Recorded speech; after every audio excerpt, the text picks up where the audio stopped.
Kaufman for 61. Wow. I'm Smylie Kaufman, and this is The Smylie Show.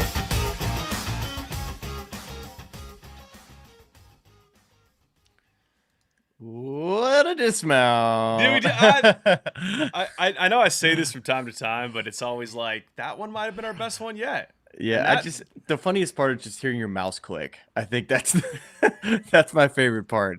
It's just the, can I get the mouse click right? Perfect. Just fire it all in rapid succession. Yeah, I need like a mouse. I think you need to go on mute for the mouse Yeah. click, and then But it kind of adds to the charm. You know, it's like you're kind of seeing how the sausage, or rather hearing how the sausage is made. I'll also say, like, of all the, you never know what you're going to get when you press play on the Minimal House sound. And that was like boiler room. Like, I felt like we were we were bumping. Like we were right. there was a little juice on that one. you ain't kidding. You ain't kidding. It's top of the morning. I assume we're gonna just kind of vent here as we get some people to make their way into the chat. Yeah, we're vamping a little bit. We've already got I can't even display the comment. We have David who's in here. He's upset about the treatment of Robert McIntyre. Do you mean go and address this, David? I can give you a quick little answer on this because there was slight chirping, but for the most part, it was after he hit the putt. So he said you pushed it right after he putted it. Yep. Still made it, shushed the crowd, but Bob was very complimentary to the PGA Tour security for how the whole day was handled. Sunday, there was not one chirp that I could hear. So that's, if we're going to, the reason Bob McIntyre loss was not that. Yeah, I mean, I think, and if we just re-rack this at the top here, what a great week. I love a weekend of golf where you have the East Coast, West Coast component, where it's like, when the party's over with the BMW Championship, you just flip it over to Golf Channel and keep it rolling with the USAM. It was a good week. Two different, it's like two very different, you have obviously a stroke play competition, a match play competition, you have professionals, you have amateurs, you have two very different venues. Just a great week to be a golf watcher. Oh, 100%. And I think, quickly, can you tell me about your weekend? Because there's a lot of golf to get into, but I don't think we've caught up. How was your weekend? How was my weekend?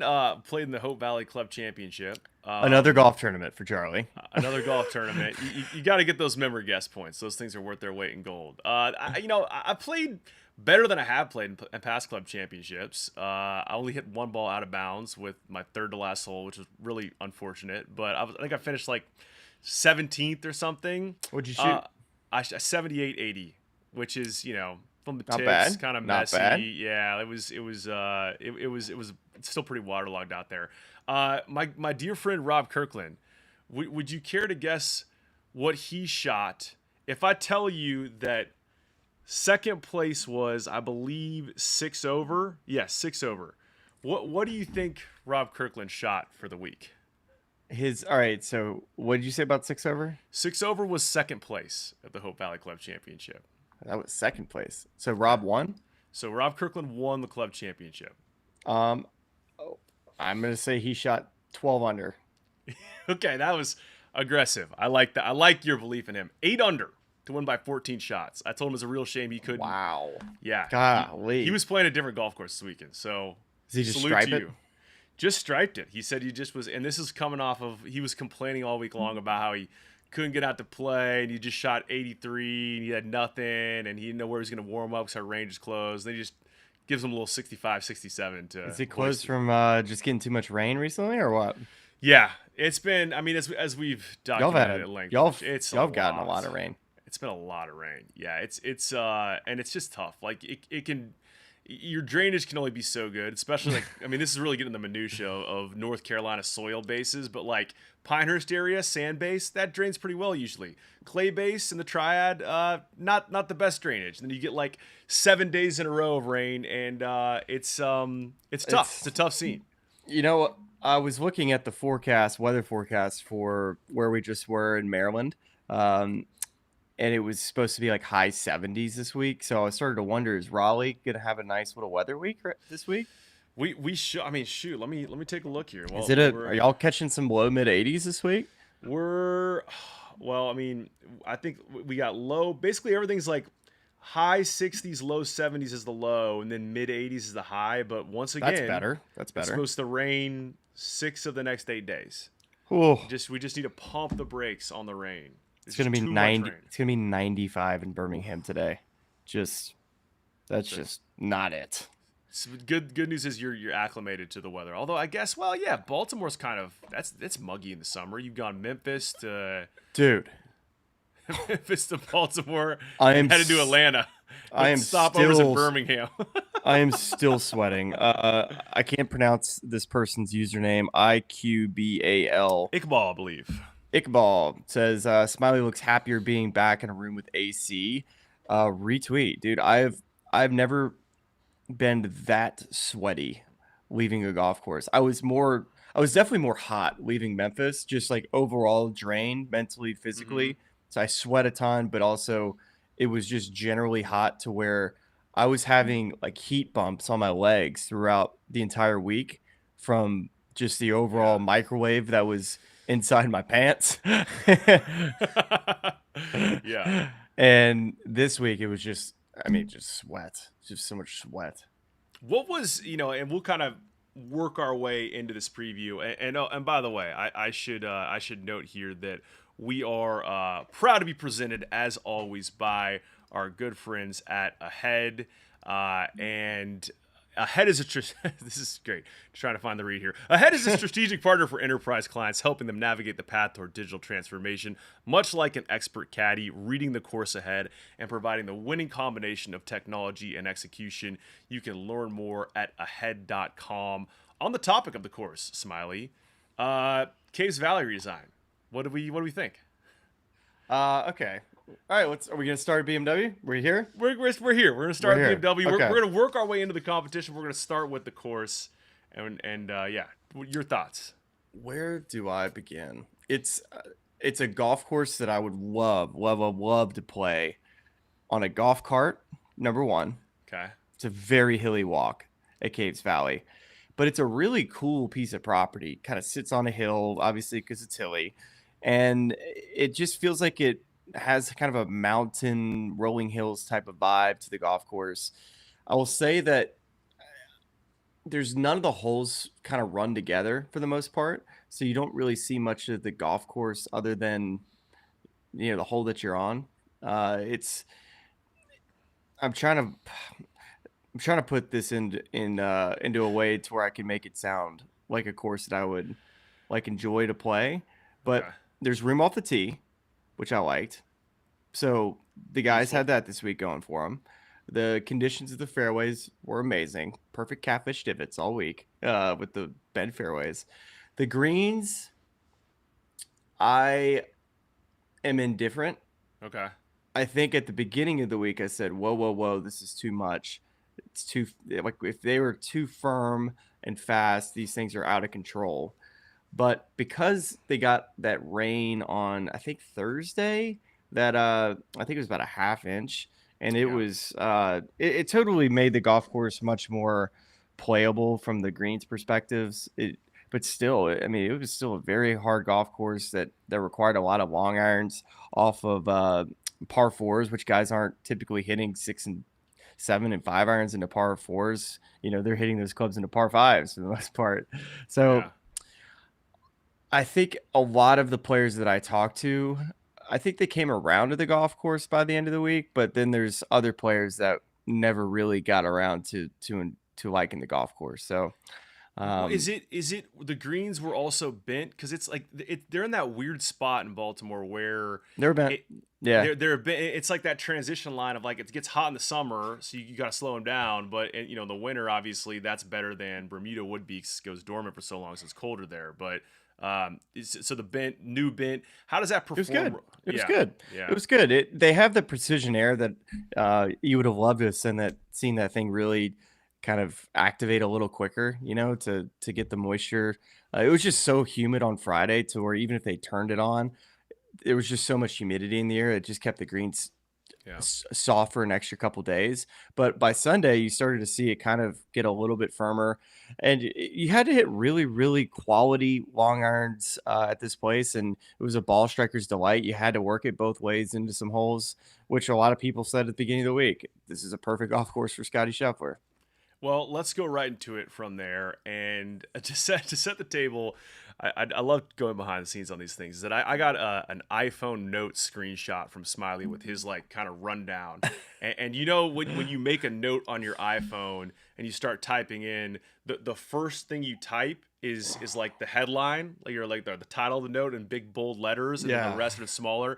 And so I look at this Smylie text over, and it's in big bold letters. Gotterup piss missile.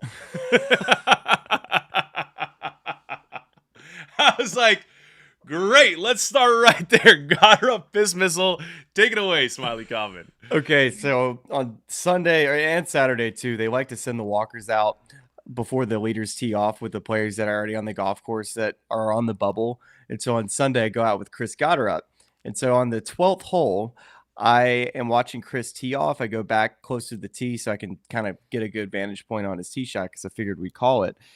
And he hits this pole, but it's a line drive. I mean, this ball, you couldn't imagine how fast this thing was moving in the air. It was moving 3,000 miles per hour. And we're yelling for, but it is heading right to a little group of people right next to this small tree.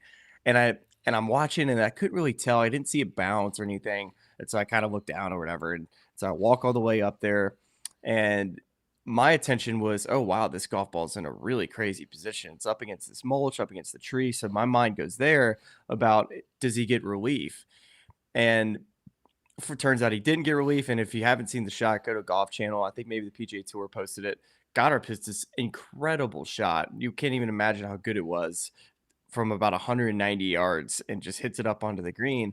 And then one of our yardage guys says later, dude, our spotter got hit by that golf ball. And I was like, did it bounce in him? He's like, no, it flew and hit him into the calf. I was like, where is he? I've got to see his calf, because you can't even imagine how fast this golf ball was moving in the air, and to hit in the calf. Oh my gosh. And so I go up, find the guy, Scott, I think's his name, has this huge whelp on the back of his calf, and Gotterup and all of us are walking over the next tee. We're all looking at the back of his calf. And I was like, hold on, is that, that's a Bridgestone logo. Yep. Yeah. So we were joking though. You could see the dimples. Hey, how do you mark your golf ball, Chris? Is it a dot and a line? Yep. We could see that there too. And so poor guy not only had to walk that morning, but was also walking with Scottie later that day. So luckily he had like Dwayne Bach calves. We're talking about Dewey, Sepp Straka's caddy. Guy's got, I mean, if you were going to hit a calf out there, it was that calf. I mean, I'm trying to think, like, Gotterup has to be top 3 on tour guys I would not want to wear a golf ball off of. Like, maybe pot heater. No.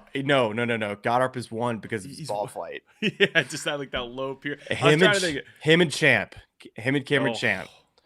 They're because they hit low drivers. Yeah, man. Thoughts and prayers out to our guy Dave. You said his name was. Did I have that right? I think Scott. Scott. Thoughts and prayers to Scott. Hold on. Have you seen the picture? I think I have. I think I have seen. I was looking at our text thread. I was gonna put it on the stream if I could find it, but I can't. Oh, look at this guy. Yeah, we gotta get a little bit of this action. All right. So this was early in the day. Like it's super whelped up at this point. Holy smokes! Yeah, that's upper calf. Look at that calf. Look at that. Look at that turkey bone, man. Calf. That's a good looking calf. But I feel like if you want to wear it off the calf, you want to get a little lower, kind of in the meat. That's like high side. That's later in the day. Oh man. So you can really see the dimples at this point. That looks like a Bridgestone. Confirmed. I mean, unreal. Well, and while we're here. Yeah, let's see what else we got. Oh, hey, Rosie girl. Oh, Rosie girl. Hey, everybody say hey to Rosie. Hi, Rosie. Yeah, let's put some W's in the chat for Rosie or whatever it is you're supposed to do in the chat. Let's get to the eventual winner of this event and the Sunday portion of this event, or really you could take us through as much of the week as you want to. But you were in that final group. You were walking with our boy Bobby Mac and Cheese. bones with Scottie, but of course you're watching the whole thing unfold. Obviously the iconic moment we've all seen, the chipping on 17 from Scottie, but just the story of that day and just the inevitability of Scottie. I mean, it's just that was where did I see I think the Ryder Cup points. He has like 37,000 Ryder Cup points or something truly absurd. It looks like a misprint. I mean, the guy's just unreal. He's made the team like 3 times, I think. This year. He can like hand out points to other people to get his buddies on the team. Probably even more than that. He's probably made the team like 5 different times. Yeah, this year. It's insane. It's insane. All right, so let's talk about the week. So, I got moved over to Bobby Mack on Thursday on the 15th hole, where I watched him make this pretty long putt, and I'm kind of going through looking at the stats. I'm like, man, he's putting pretty good today, coming off of made a 60-footer at 13, birdied 14, birdied 15, and so and then I get with him. He birdied 16, so now he's 4 birdies in a row, which gets him to 6 under par. And then birdie 17, which, by the way, that hole is impossible. Made a 30-footer there. This is on Thursday, and then birdies 18 to get to 800, shoot 62. And Thursday was hard. At one point, if you were watching during the beginning of just coverage and you're just looking at all the scores, and 2 under was leading for, I would say, a majority of the day. Until the rain came through, and that's what softened up the golf course. And so the guys that got out later were able to really take advantage. And so McIntyre was one of those players, and then follows it up with a 64 the following day. So he's off to this incredible start, 14 under par. And we look at to see what the finish of this golf tournament was. Scottie shot 15 under. So, it just tells you how the golf course really took shape over the weekend. Yeah. And maybe, as Kids says, kind of reverse back to the mean a little bit with the putter. The guy made just an absurd amount of putts through the first couple days. Yeah, was absolutely hooping. And then, to go from there, obviously Sunday's the big turning point, right? I mean, he makes a big birdie to kind of close the day out on Saturday, yeah. Right? And then you get to Sunday, and it's one of those things where there's a little bit of that crowd interaction. There's a little bit of that sort of back and forth. There was a quote I saw on Saturday from him that I loved, where he's just talking about his whole life he's been, the guy was kind of overlooked, and it's not the size of the dog in the fight, the size of the fight in the dog. And so he's got that dog in him. If we're pulling up X-rays of Bobby Mack right now, there's a dog right in there. So I'm really feeling like going into Sunday, as inevitable as Scottie is and has been this entire year, past couple years, that this guy playing what feels like a precursor to a Ryder Cup away game of all the players in the field is ready for this test, and it just doesn't materialize for him on Sunday. In fact, he backtracks and then goes on to say, when he's asked about it in post round on Sunday, he's like, I'd like to go out and break every club in my bag right now. Well, so it's kind of surprising. I could understand that. He didn't play well, Charlie. He got off to, just the ball striking just let him down off the tee. Just wasn't able to put the ball in the fairway on the front side. And even when he did put it in the fairway, which was only one time on the 5th hole of par 4, short par 4 at 87 yards left, and missed the green. So makes a bogey from 87 yards. All of a sudden, through the first 5 holes, Scottie Scheffler is tied for the lead heading to the 6th hole. The bogey on 1, you can understand. It was a tough up and down, and you would have loved to have seen him, make a 6-footer just to kind of send a message there early. But Scottie making birdie at 1, so you get that immediate 2-shot swing. But then this is like just kind of what I noticed from Bob pretty much the entire first 14 holes is Bob hits it in the right rough at 2, has a good lie, and there's a left hole location which I think is one of the easiest ones on this green, and hits it the only place you can't hit it, which is left of that green. Just like not controlling shots out of the rough. He really struggled playing from the rough from, I thought, pretty decent lies throughout the entire front 9. Really misjudged shots, and I think pretty much a couple of mud balls too. Was in there. I feel like I saw him say that somewhere in clips. I don't think mud balls from my perspective, and I checked all the golf balls all day. There was nothing besides the first hole off of a chip that I consider to be an issue, and that with the chip shot you can't really say a whole lot. Right. But that's what it was. He really actually hit some really quality high middle to long irons on this front side. The third hole hit an incredible 8-iron to about 6 to 8 feet, had a birdie putt, misses that. And, just missed key fairways on the front side to where, hit a great shot at 6, which is a par 3. And, but could not put the ball in the fairway on holes he had to. And meanwhile, while all this is going on, while he's not hitting fairways, guess who's hitting every single fairway? Scottie Scheffler. I'm telling you, through the first 9 holes, I think Scottie Scheffler legitimately could have been up 3 shots after being down 4. He 3 putts the third hole. Mm-hmm. He misses a short putt at the 8th hole, and then hits probably one of his worst iron shots of the week on 9, to where I thought he's going to make birdie there. And meanwhile, Bob is just been lucky to make some pars in a couple spots like he did on 8. And it just felt like, man, Bob was in the golf tournament heading into the back 9, but it really felt like Scottie should have already had like a 2 or 3 shot lead, which is hard to even fathom. I mean, what more is there to say about Scottie at this point? I mean, there's no real analysis that goes into the Tour Championships. We're all starting from scratch. He's the player of the year by a long shot. Obviously, he's going to be the anchor of that U.S. Ryder Cup team. I mean, I don't. It feels like we were saying all this a couple years ago, and then we were just saying if only he could putt good. Now he's putting good, and even in spots where 3 putts 3, but bounces back and goes on to win it by a couple shots. We're running out of things to say about him. I think I saw. I need to pull this data golf stat while we're talking, that he's been creeping closer and closer to that. It's like a peak strokes gain. Yeah. Yes, yeah, like a peak strokes gain deal. It was data golf. It was her tweet. Yeah.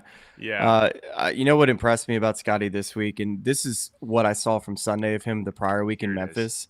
Go ahead and give the stat. It's Scheffler's skill index is at plus 3.3, which is a new peak by 0.2. He's now just 0.6 of a stroke away from Tiger's 2000 peak of plus 3.9. Like, we're not talking about we're talking about the best version of Tiger. Scottie's approaching that.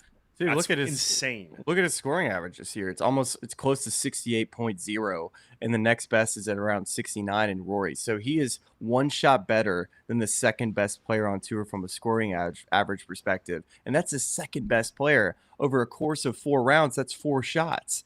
It's just what? It just doesn't make any sense. There's another good stat here in the someone Gazer99, the username here on YouTube. Scottie has more Ryder Cup points than Xander, Hindley, and English combined. I mean, it's just to put his, again, it's we can say it a million different ways, but the guy's just it's phenomenal what he's doing week in and week out. His driving on Sunday, from what I saw in Memphis, was just phenomenal. He's just absolutely wearing out the middle of the face.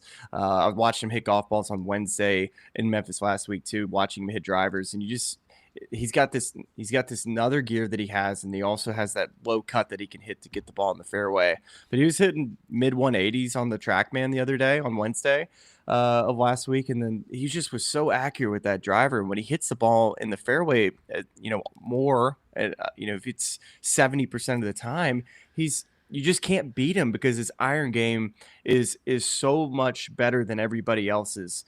And the type of shot that he has consistently, where other guys kind of struggle with, is when the wind is kind of a little bit all over the place. It could be left, right, down, whatever. He finds a way to make the wind not be a factor, still hit it pin high, and not short side himself, and keep it between the middle of the green and the hole location. It's every time. It's unbelievable, his control of spin, trajectory, and just making the ball fly right on top of the pin.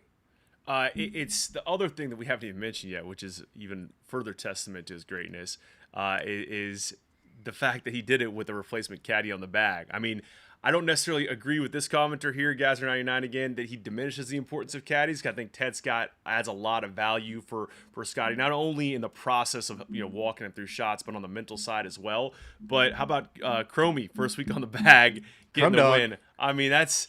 And by the way, good week to be a Georgia Bulldog, as they have not only this win for Chris Kirk's usual caddy and also a Georgia Bulldog this week, Chromie, but Mason Howe, who just wins the US Am and is headed to Georgia this fall. It's amazing. 2 teenagers in that USAM finals. We'll get to in a little bit, but good week to be a dog. Yeah, good week to be a dog. Congrats to Michael Cromie. Grew up playing junior golf with Michael. We're the exact same age. He's just a tremendous guy. He's got a lot of respect from a lot of the players because a lot of us grew up playing with him. So he was, when he got on the bag for Chris Kirk a while back, it was, surprising to see him get in the caddy game, but he's really, really come a long way. He's good friends with Ted Scott. Scottie said it after the round. So I think a lot of caddies have taken him under his wing because they see, the potential and that he has, of course, with the knowledge that he has in the game. And he works his butt off, and he's a very likable guy. And he's a perfect replacement for Ted, however long he's going to be out. Cromie might be caddying for Scottie this coming week at the Tour Championship. We don't know. But it's funny, like walking down the fairway, he looks a lot like, maybe it's just the Nike thing. Yeah. But from far away, he kind of looks like Harry Diamond to me. I don't know why. Wow. They just kind of look like, I don't know. I think it's just the Nike logos, but is it in terms of like demeanor? You mentioned how he's a perfect fill-in. Do you notice anything materially different about the types of conversations Scottie's having with him, the way he kind of carries himself, or is it just look like business as usual with Scottie out there? Even no, they were definitely chatty out there. Scottie laughs more with Ted on the bag, like walking down the fairways. There's a lot of that going on. I think Ted is his own little comedian out there, where Cromie and Scottie were talking a bunch. And you could tell that there was, a general friendship there, that they were able to hold conversations, it's always nice to have a new caddy to talk about different things. But yeah, Cromie, he didn't say a whole lot, which the things that he did say, which I thought was really positive, was just the confidence that he had and where he needed to aim.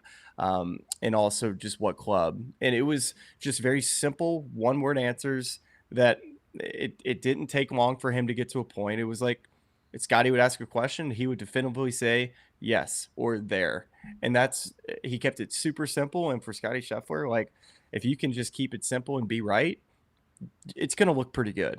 Well, and we talked a little bit about this, and this is just, I'm not saying this is your opinion, but just interesting, the difference between a guy who does carry a bag on week to week on the tour this week versus the fill-in last week where, the tour chaplain, great guy, but doesn't caddy every single week. And, you even talked about, he was hanging with me. Yeah, I mean, you even talked about some of the lines Scottie took on some approach shots that paid off a lot of the time, but just a different type of voice and a different type of strategist next to you. Having a caddy who was confident in those sort of calls this week, could have been part of the difference. Yeah. So. Well, I guess as we get into the back nine of this, I kind of set up the front. I just kind of give a perspective of what I saw on this back nine. And I think the coolest shot of the day was the one that Scottie hit on the 11th hole, that little short par 4. He hits the fairway, has like 86 yards. Bobby Mack airballs another wedge shot. He's missed 2 greens at this point with wedges and hits another one like 50 feet long.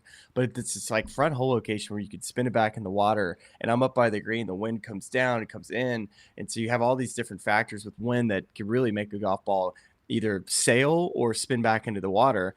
And Scottie and Chrome hit this like incredible little 86-yard low little skipper, spins back to however many feet.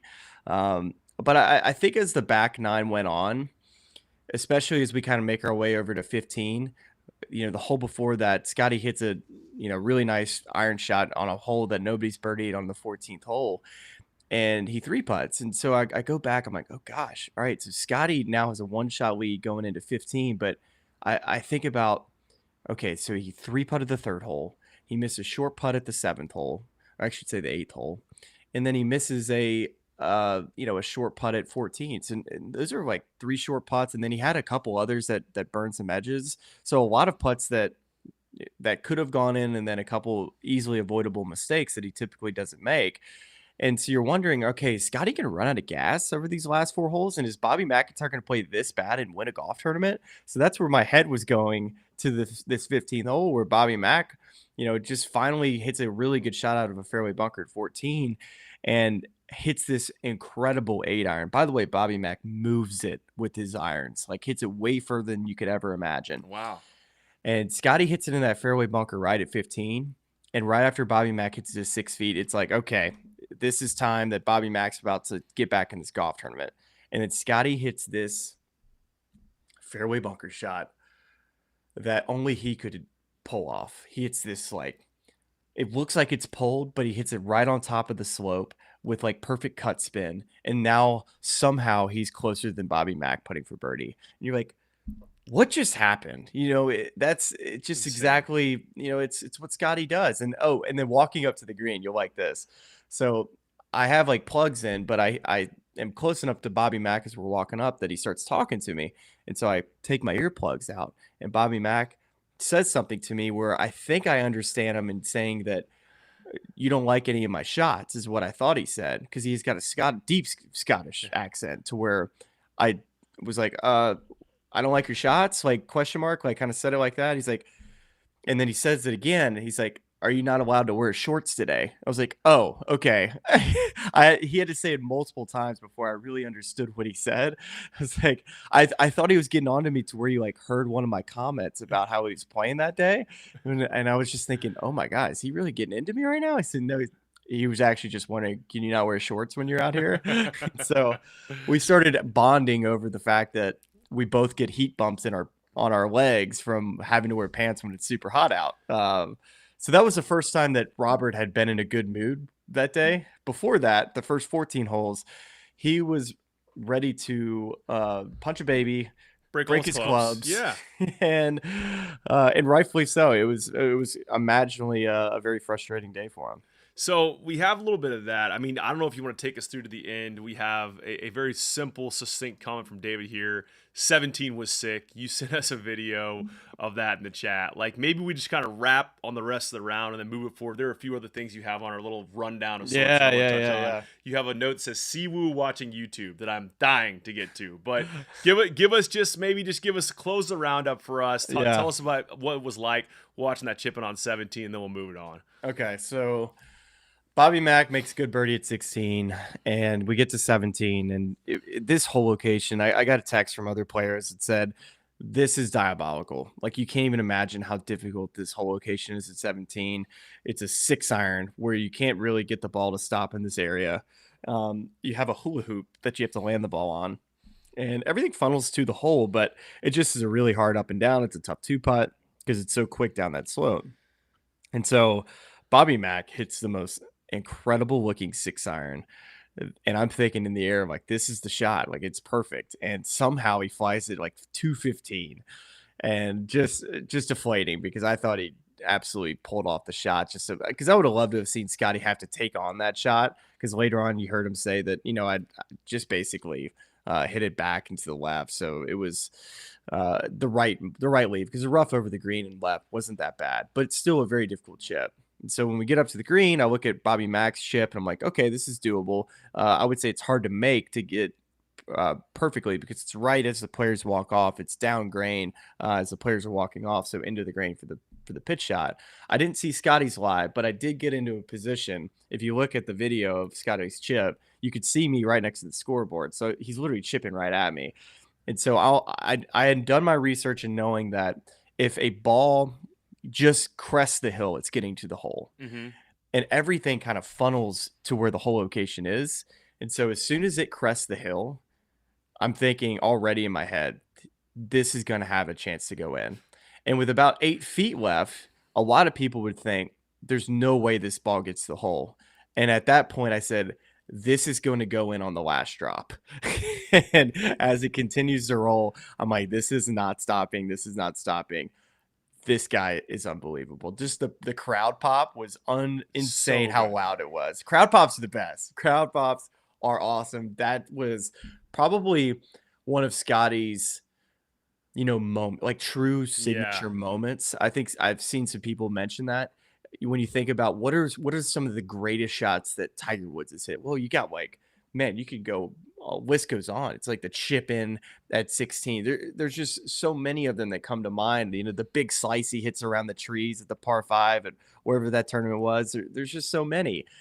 And this was like Scottie's true, he starts the day 4 down. He gets the lead after the 7th hole, and then gets to 17 with, where it's kind of falling apart a little bit, it feels like. And then he's like, no, yep, good to have you, Bob. Yeah. It's so funny because I think, and we talked about this after the Open Championship of I think the reason why he doesn't have a lot of those moments is he's winning by so many shots. There's no real need to force the issue, or I think of like, you know, the shot that Tiger hit out of that fairway bunker at the Canadian Open, that ridiculous, you know, that left to right swinger. Like, I think that the Mexico Open too, man. Remember Yeah. that one? Yeah. Joe, I can't say his last name, makes a good point too on Scottie's other true signature moment, the chip in at 3 at the do you think Masters. that's Buselink? I don't know. Buselink? He'll tell us in the chipping on 322 Masters. I was standing there watching that from the other side, him alongside Cam Smith in that final group. I also think of the wasn't that for birdie though? That was for birdie. No, Yeah. wait, let me think about that. Yeah, because he hit one chip. They came back to him. They came back to him because he was just underneath the scoreboard on the left side over there. They both had to take like TIO relief or whatever it was. If that was like a eagle chip, I think that's a little different. The one I'm thinking of is it's 4 at Sawgrass, right? The hole out from the fairway where he made that charge back to get in when he was down 5 or 6 shots, whatever it was at the beginning of the day, where he beat out, it was that Wyndham Clark Xander Schauffele year, right? Where he came back to win. That I think was another moment of his. Sure. I think the Olympics is probably the one 9-holers that come to mind of just the epic comeback. There Dude, you go. I'm on fire today. Iqbal also threw in the comments that I got his name right too. So hey, no big deal. Carolina journalism degree goes a long ways. But also, I got to get a few notes in here. We got Amy Dowdy joining us from Washington. Finally got to watch live. Amy, thanks for tuning in. And also we've got Anthony here, Best Break from Work podcast. Got the earbuds in, hanging out. Yeah, this is the best part of the live. You get to see people kind of chiming in, add a little flavor to the show. We appreciate all of you hanging out with us. It's good to do it on a Monday morning. Yeah, thank you. Hey, I got a question for you. Okay, hit me. Is golf as watchable as it ever has been with Scottie in contention every week? Like, is it starting to be for you when you get home?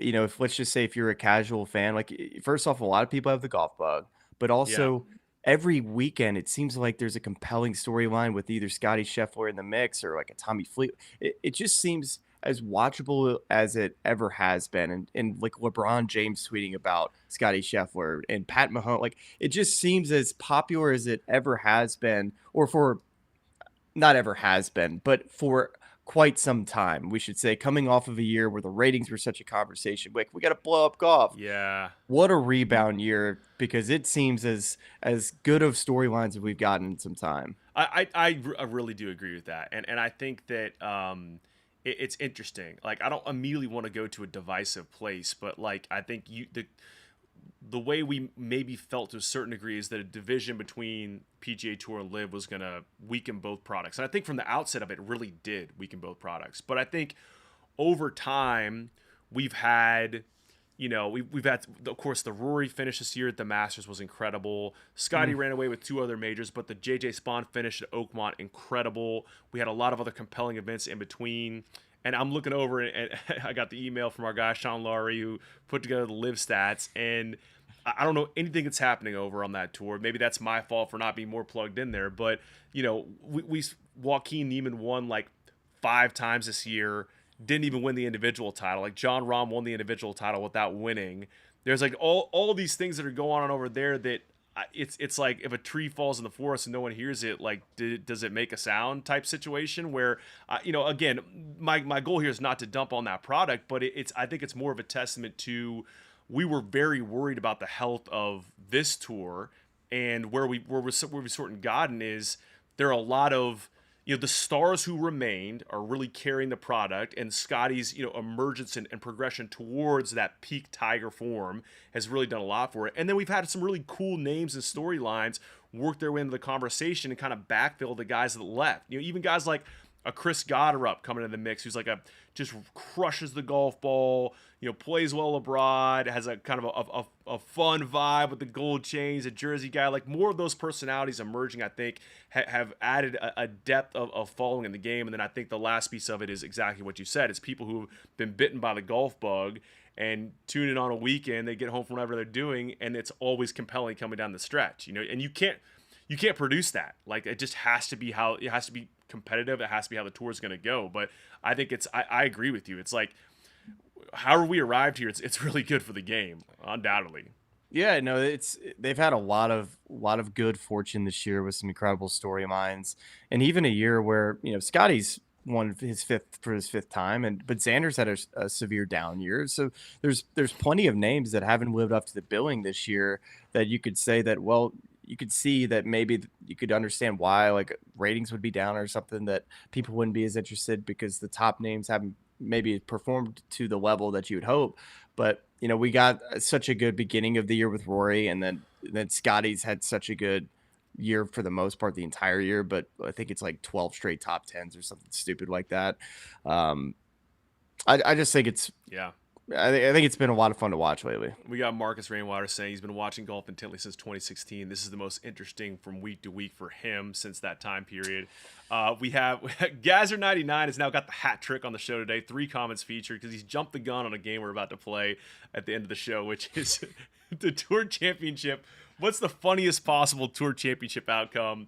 I think Jacob Bridgman, that'd be a good one. That'd be a really good one. Should we wrap? I want to hear the Siwoo YouTube story. Oh, I'll get you that real quick. And you had a conversation with Keegan Bradley, and I think for everyone who's watching or listening now, in our second episode of this week, we're going to do a deeper dive on where we stand with the Ryder Cup. Smiley's got a little scratch pad team he's got together. We're going to kind of talk a little bit about the composition of that. So let's hear Siwoo and Keegan, and then let's maybe get to some Tour Championship stuff, and then a little bit of Walker Cup USAM. Well, this is kind of how my one and done picks have gone the second half of the season. I feel like I was on a roll there for a while, seeing the board really well. And coming into this week, the player that was jumping off the page, it was Siwoo Kim. I was ready to smoke some cigs and absolutely ride into the sunset with Siwoo Kim taking out Scottie Scheffler on the last hole. Man. And he got off to a good start. And then all of a sudden, I'm seeing videos surface of Siwoo Kim slamming his club about 8 times. I'm seeing him flub some chips at the 18th hole, losing his mind. And so I'm thinking, man, I was hoping to not get that Siwoo Kim this week because the metrics and this golf course all screamed that this was a perfect fit for him this week. And so I kind of disregarded how he's going to play the rest of the week and just kind of checked out because it wasn't going to be anything super special. And I'm heading out to find Chris Gotterup, I believe. Actually, no, I'm heading out to the first tee, and Siwoo Kim is already on the 13th hole, which is right next to our compound. And we're waiting on JT and him to hit. I didn't know it was Siwoo at the time, but Siwoo had already hit. JT hits a shot. And so we drive to the left of them as they walk towards the green. And I kind of take a peek over there just to see how Siwoo's playing. And then I see Siwoo, and I thought he had his scorecard out, but he had his phone out like this. And he's just like watching TikTok. He's just walking down the fairway, watching YouTube shorts, watching TikTok, and he's laughing, giggling, watching whatever he's watching. And I'm thinking to myself, this is my one and done pick. Yeah. This is my guy right now. We got no fight left. We were literally watching VeggieTales, walking up to the green, laughing about whatever it is. Yeah, great VeggieTales reference. I'm watching him the entire time. We drive around this pond, and so I'm still watching him. He's walking, he's laughing. And then he turns around, and then he shows the rest of the group what he's laughing about. And so I'm just thinking to myself, golly, I caught Siwoo at a time where the Red Bull just unfortunately made him so unfocused to play. We both had swing and a misses this week to close the one and done season. Well, he topped 20. I think he did top 20. He probably beat me. He did. Yeah, we're not even going to get into my frustration with my close to the one and done right now. I for a second when I saw that note, I thought like he was watching swing instructional videos on YouTube, which would have been equally hilarious, but TikTok just as good. It's funny. I just checked his scorecard. Siwoo Kim that he shot 300, but he also birdied that same hole that he just need a little pick me up. Just need a little something to look at. Yeah, you know? He hit in there. Oh, yeah, it's a 4 feet there on that same hole. Yeah. So he was chilling. He lost a lap. Okay, so you talked to Keegan as well this week? I talked to Keegan on Monday. I flew in, did an event for BMW, and it was actually a really good crowd that had just finished up playing golf at Baltimore Country Club, which, by the way, shout out Baltimore Country Club. Tillinghast design. That was sick. Hold on one sec. What is that? Oh, that Rosie girl? Oh, she's snoring right now. I think she's chasing puppy bunnies. Dreams. Puppy dreams. Yeah. I was like, hold on, is she at the door? No, she's just chasing bunnies. We have Maxwell has started howling at sirens. Never used to do it, and now he just and he did it the first time in the middle of the night. And like I just was like, is there a home intruder? What's happening? Blood curdling howl. No, he just heard a siren. He's howling in the middle of the night. It's just dogs, man. Yeah, she's currently snoring, chasing bunnies in her dreams. So good for her. But all right, Rosie. Where were we right before that? Oh, Keegan. Baltimore Country Club, fantastic. Tillinghast design. Played like 6 or 7 holes with my boy Tom Lovelady. Shout out to Brett Williams for getting us on. And so the conversation, of course, was a lot about just, the call to becoming a Ryder Cup captain and, just his background in New York, St. John's, and, what it means for him to be able to captain this team at the Ryder Cup. Talked a little bit about the European team, how similar of a roster they're going to have coming back, and Luke Donald and his friendship. And then, of course, I'm kind of working my way to the end here thinking, how am I going to phrase this question? So, Keegan, are you playing? Are you not playing? How do you say it to where you don't put him in a box to like have to answer it one way? So I said to him, said that I'm sure, Keegan, that when the Bethpage was announced a long time ago that this was going to be a Ryder Cup venue, I imagined that this was going to be a career goal for you to play in this event. Now that you got the call to be the captain of the Ryder Cup, where are you at this point as far as playing or being a captain? I know both for you would be, a career highlight. Mm-hmm. How do you see the situation and where it stands now? And he said that this is going to be the hardest decision in my life. And so at that point, it makes you think that there's a ton of indecision on whether he's going to pick himself or not. Heading into all this, he said top 6. He's definitely obviously going to play. He'd prefer to not pick himself. And I would have told you a month ago that Keegan should play.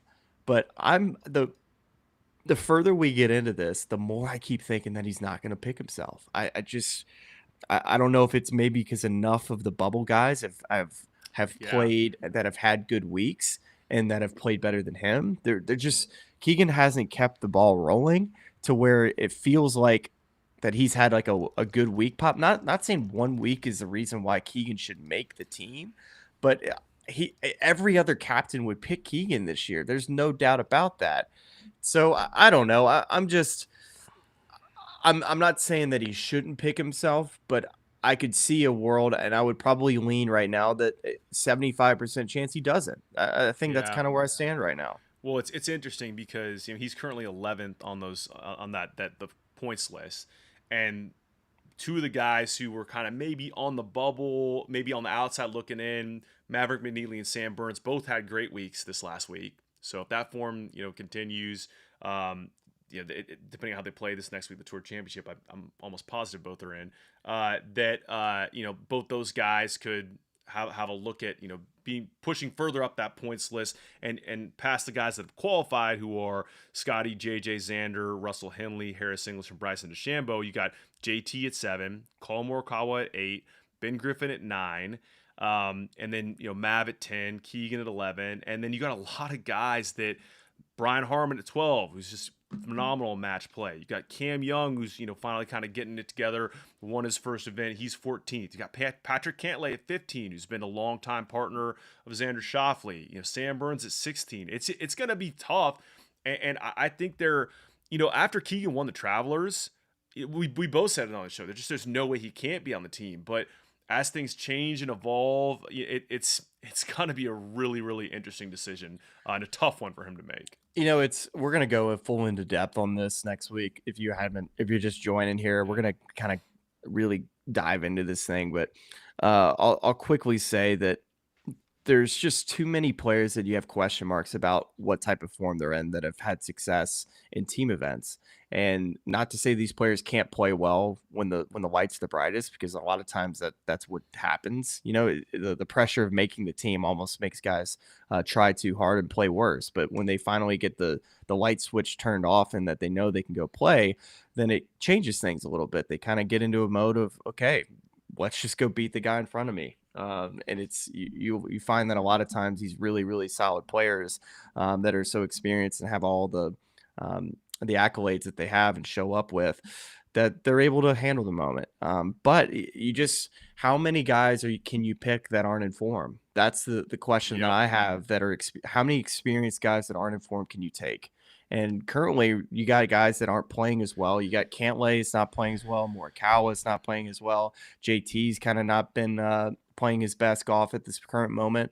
And then Keegan the same way. It's like, those are all really experienced guys, and throw Xander Schauffele in there for 5. It's like, how many of these guys can you throw on the team that you expect to be on the team that you can also plug in with rookies? So it's just really difficult to figure out the balance and the mix and the experience. Yes. So that's kind of where I'm at now. Yeah, I think it's, and again, we'll dig into this further later in the week, but that is the sort of defining question here, is that if guys are in better form right now, how much of that form translates to big moments at Bethpage Black when the crowd's going nuts and it's an environment like you've never played in before? Does that form hold?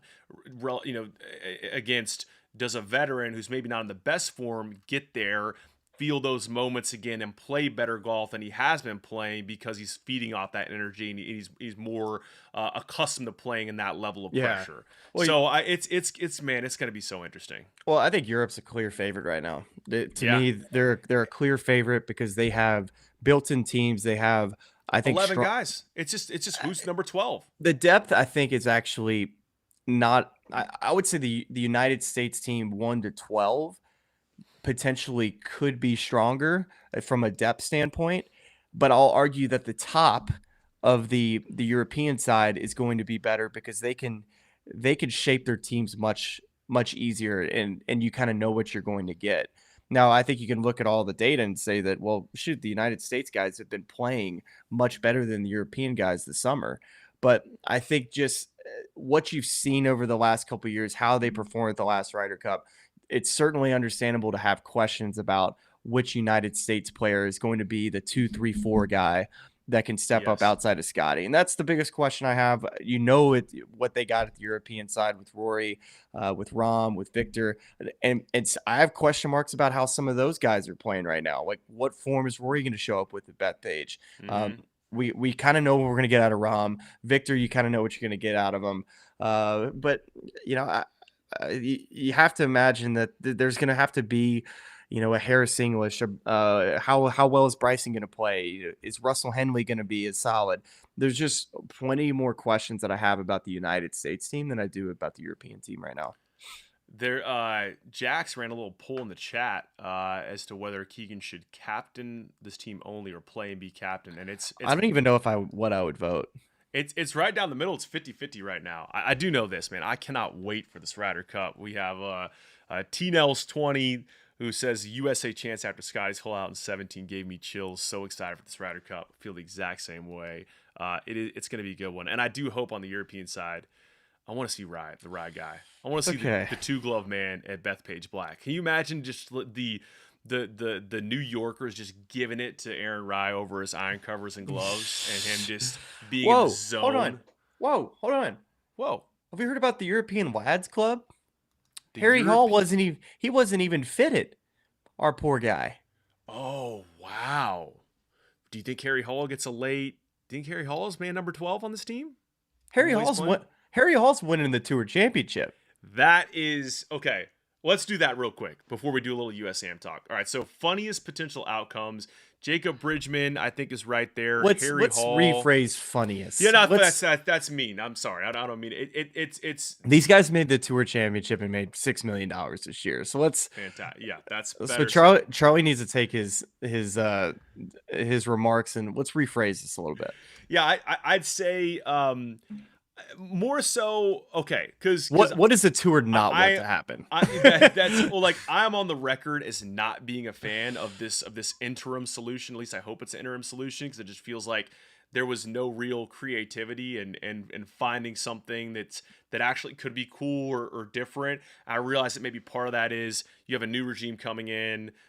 You know, they're going to do some kind of data gathering. Brian Rolapp's probably going to put something new together. I saw someone in the chat earlier asking about a 32-man match play. Here's Michael's question. You know, just thoughts on making the FedEx Cup a 32-man match play tournament. That is the way I would go, and I think you do some creative stuff with the guys who, once they're eliminated, playing money matches outside it earlier in the day, so you can have something to televise and have something for all the corporate hospitality tents and all that good stuff. But so when I say this, I don't say it. Jacob Bridgman's a phenomenal player. He's played great all season long. And same Harry Hall, one of the best putters on tour. All these guys deserve to be there. I just think it's what's the thing that exposes the flaws in this current structure the most? And those are two of the ones that I think are probably high on the list. I'm trying to think who else. I'm just thinking of like worst possible scenarios for the tour. Like, what do they not want to happen? What do they not want the journalists and the writers to get their hands on? Okay, so here's one. Scottie Scheffler gets the flu. Oh, okay. But that doesn't help any other week, any format. That's always going to be a problem. So that would suck for everybody. But now that I think about it, that wouldn't be an issue at all. I mean, it would still be an issue for any format that we had. Yeah, so Scottie gets a flu. That's a tough scene.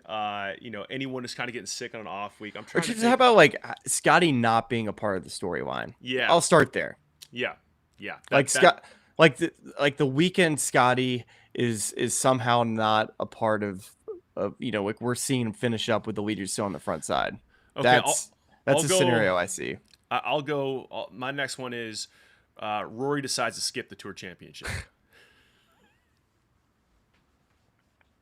That's a good one. Too hot in Atlanta, trying to gear up for his DP World Tour schedule. Decides he needs a week off. That's probably number 2 for me. What else do you got? I hear it's hot in India when they play the Indian Open. You got to get ready for it. I mean, you know, you got to stack hydration weeks one over the other. You know, you go down to Atlanta, you lose too much in the way of electrolytes. I think you might just sit out the Tour Championship. What is best case scenario? I think Tommy Fleetwood finally winning his first tour event, the Tour Championship. Okay, that's one of the better storylines I think we could get. I'm in on that. Let me look at the FedEx Cup real quick so I can look at the list. Yeah. Let me go down, scroll here a little bit.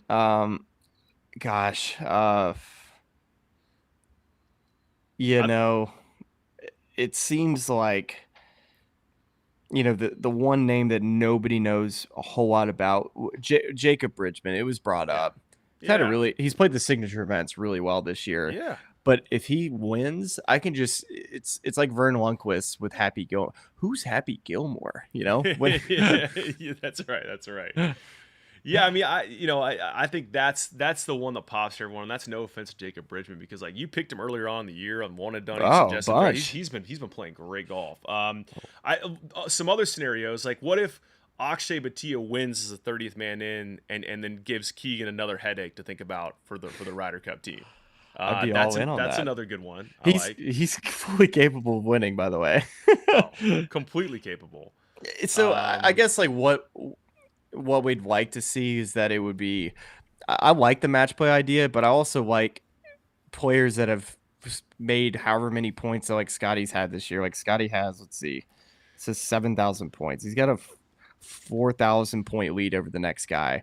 I still feel like an advantage needs to be given to the top seeds heading into this. I think Scottie and the first 2 seeds should have double buys of some sorts, where just like the playoffs, in like the Super Bowl, like when you go and win every round from the wild card, it's even more impressive. Like, how are these guys doing it on less rest and beating teams on the road?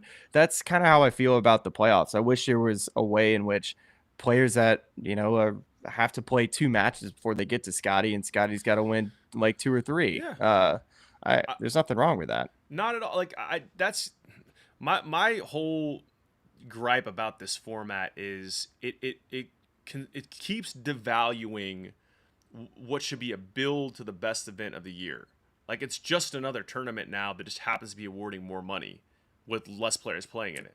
I mean, it's now I know the history, I know, but it's if there's no. I'd love to hear a player's perspective on this who was like part of shaping this new format. Is like their pushback on going to match play is we wanted to connect to the rest of the season and keep it similar to what we're doing. We're playing stroke play all year long. We should be playing stroke play. It's like, okay, well, now you've disconnected it from the rest of the season. Other than these cuts to 70 to 50 to 30. Like, you just disconnect it by saying, okay, we're all going to show up and we're all at 0, and there's no real, like, that's why I'd like to see something radically different for the playoff events, because it gives a finality to the season at Wyndham, and that's, or even if you wanted to make it, the Wyndham is the cut down to get into the first version of the playoffs, first 2 events are stroke play, but they're setting up a match play bracket. Like that would have some sort of a build to it. And then you get there to the Tour Championship and it feels different because we awarded all the money as they did. They did a better job of it this year of saying, here, we're publicizing all the Comcast top 10 business tour payouts. We're making them larger. We're rewarding regular season performance. Let's do something different that's intriguing to a television audience instead of just saying, okay, Jacob Bridgman shows up and, boat races the field. And now Scottie Scheffler, that whole season was, I don't know what it was for. You know why March Madness everybody loves besides just March Madness being fun? The brackets. You get to make brackets. People love brackets. People love brackets. Love brackets. It's just like, why are we not doing that? It doesn't have to be connected to the rest of the season. And to your point, you could do staged buys as well. Like you could make it a larger or a smaller field, depending on how many guys you're trying to get into it. But I think, my proposal remains match play, and as guys get eliminated, they can go out and play money matches, mic'd up. How good would that be? That would be so good. Compelling. And you could really do it with content creators too, and really lean in that way. But I think they could really think more, try to reach a younger audience when the guys get eliminated. You want to talk a little USAM? Let's do it next week. Really? Like on Wednesday. Next week. Next week as in tomorrow. Yeah. Can I just? Well, yeah. We'll get in the walk up. Here's the thing: is that first of all, quick mention: Mason Howell wins the U.S. Amateur 7-6. But I want to give you one stat on the way out. If we're gonna wrap it right here, it's the U.S. Amateur stat of the day. Really, the stat of the week. The Olympic Club's partner, Hot Dog Bills, sold over 8,000 burger dogs, their signature halfway house menu item. Wow. The club sold over 1,000 units per day, with weekend sales reaching 1,300 each day. That is maybe the USGA, I believe it's our guy Jonathan Coe, sent out recaps every day, which I love catching up on. My favorite stat I've ever received in an email, I think. A burger dog line item. I kept seeing pics out there the entire week, and I'm like, I'm so sick. I would fly out there just to eat the burger dog and come back home. God, that is so good. I've never had one, but we tried to do that here maybe it was at Shoal Creek a little bit. We tried to do the burger dogs. Everybody tries to replicate it, but nobody could quite do it the way they do it out there at Olympic Club. And I don't think, was it Stuart Hagestad that said it was like kind of mid? Is that right? That would be a tough scene for Stu. I think he did. You need to go check it out. He was like, I saw a caddy earlier in the week doing like and he was just saying his only gripe was that it was like $15 or $16 or something, but they jacked it up for tournament prices. But we also tried to do a burger dog here at Hope Valley that was, look, it was something, but it wasn't Olympic Club burger dog. I'll never forget the turn dog at Shoal with the Kaneka dog with like that little honey mustard, that spicy honey mustard they had. Throwing some pimento cheese on there. God, I'm so hungry now. Yeah. I'm so hungry now. All right, so I propose this. So our episode next week, y'all are gonna listen to us produce this episode. Well, this is for Wednesday, right? You keep saying it's for week. Wednesday. Yeah. Yes. So, sorry, my bad. Next week, Wednesday. As in 2 days from now. Yes. let's do a deep dive. Okay. On Ryder Cups. Maybe sketch out both of our teams. Okay. We're gonna talk U.S. Amateur, Olympic Club, what we liked, the champions, the storylines, and then Walker Cup team. We got to do a little Walker Cup team. We got to talk Walker Cup teams. Yep. And then a little Tour Championship preview. That's right. That feels like a show to me. Perfect. I mean, should we do another live? Everyone seemed to like the live today. I Well, mean, I don't know if we can commit to that yet. Yeah. Same time tomorrow? See everyone then.